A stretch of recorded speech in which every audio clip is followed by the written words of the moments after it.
Bonjour à tous. Voici une nouvelle présentation sur les monnaies locales. Qu'est-ce qu'une monnaie locale? C'est une monnaie qui n'est pas émise par un gouvernement national et qui normalement n'est utilisée que dans une zone restreinte.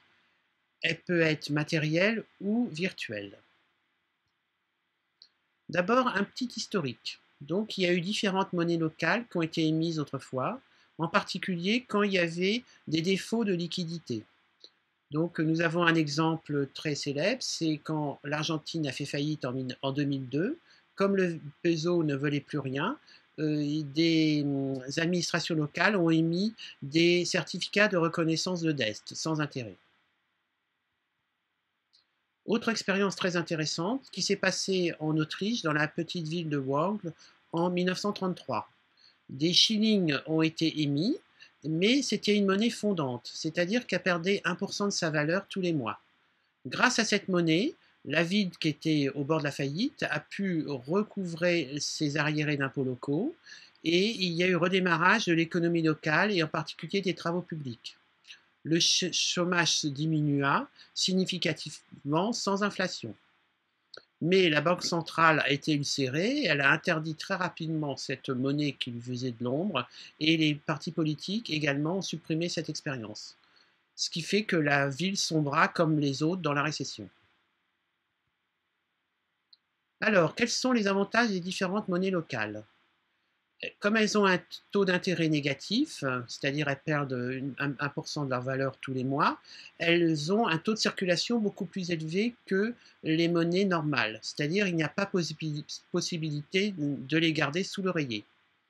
Ensuite, elles permettent d'utiliser des forces de travail non employées au niveau local, ce qui provoque une meilleure utilisation des ressources locales et les biens et services sont beaucoup mieux utilisés localement, ce qui va enrichir la communauté.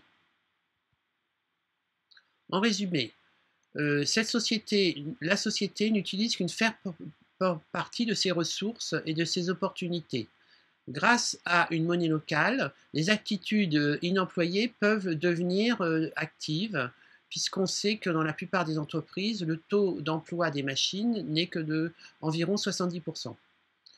Ces monnaies permettent d'avoir un moyen créatif de révéler ce potentiel social inexploité.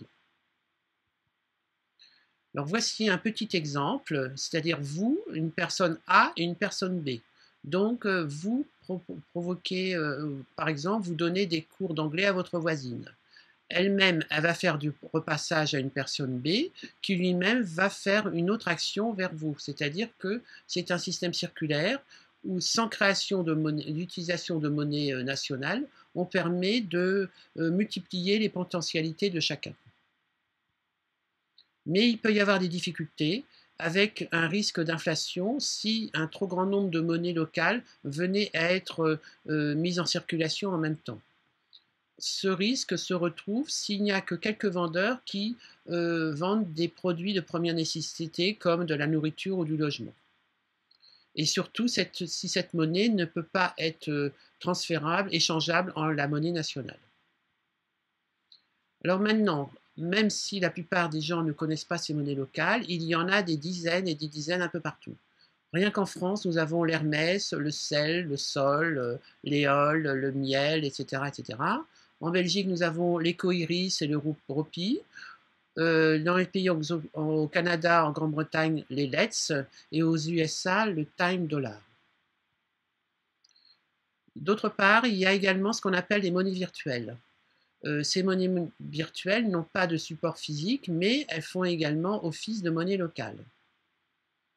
Elles permettent d'augmenter donc le pouvoir d'achat des gens et d'utiliser des potentiels inexploités. Et ce sont également des monnaies fondantes, comme le sol, qui, suivant les cas, peut être une monnaie virtuelle ou réelle. Enfin, un exemple à ne pas suivre, le Bitcoin, dont on a beaucoup parlé, mais en fait c'est une vaste pyramide de Ponzi, et en plus il a servi à recycler de l'argent de certains mafieux. Alors, un autre exemple dont je vous ai parlé, le sol. En fait, cette monnaie ou ses variantes est utilisée dans différentes régions de France, comme à Toulouse, dans les Pays Basques, à Chambéry, etc. Et cette monnaie se rattache à des compagnies d'assurance mutualistes, au groupe Chèque Déjeuner et des régions françaises avec le soutien du Fonds social européen. Donc cette monnaie développe l'économie solidaire, et en particulier grâce aux seules coopérations ou économiques. Elle peut être utilisée également dans l'engagement dans des activités d'entraide, comme sol engagement, ou à travers dans les sols affectés et le temps et gestes éco-citoyens. Donc cette monnaie a été créée suite aux réflexions d'un ancien conseiller de la Cour des comptes appelé Patrick Vivray. Autre exemple de monnaie virtuelle, ce qu'on appelle les points fidélité. Donc, ils sont très utilisés par les compagnies aériennes, c'est-à-dire leurs meilleurs clients reçoivent des bons qui leur permettent d'avoir des réductions sur d'autres vols. Autre exemple, les supermarchés qui émettent des bons qui permettent donc à la fois de fidéliser les clients et de leur permettre d'avoir des bons de réduction. Donc, dans ces deux cas, il n'y a pas intervention de la monnaie nationale. Maintenant, je vais vous présenter l'état d'économie mondiale actuelle avec les risques qui peuvent se produire dans les années qui viennent.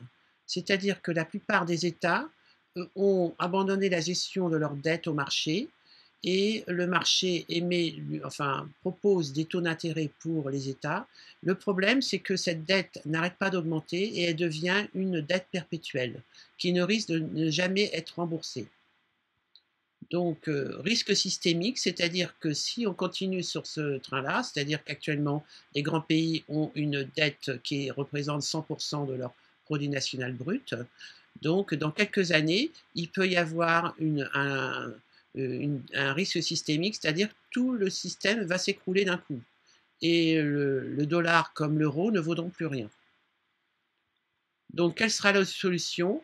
La solution ne pourra passer que par les économies locales qui permettront de débloquer le système économique localement. Sinon, il n'y aura plus d'économie. Enfin, que vous propose le paradigme? Le paradigme pense que tout le mal de l'économie actuelle vient des taux d'intérêt dévastateurs, c'est-à-dire qu'on fait de l'argent avec de l'argent.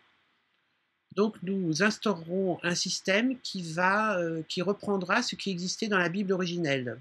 C'est-à-dire que tous les 7 ans, il y avait rémission des dettes, ce qu'on appelait la fête de Shemitah ou année sabbatique de rémission des dettes. Donc, parce que notre objectif pour pouvoir instaurer le paradis sur Terre, c'est qu'il n'y ait plus de dettes perpétuelles pour que la misère disparaisse et pour instaurer cette société paradisiaque. Je vous remercie.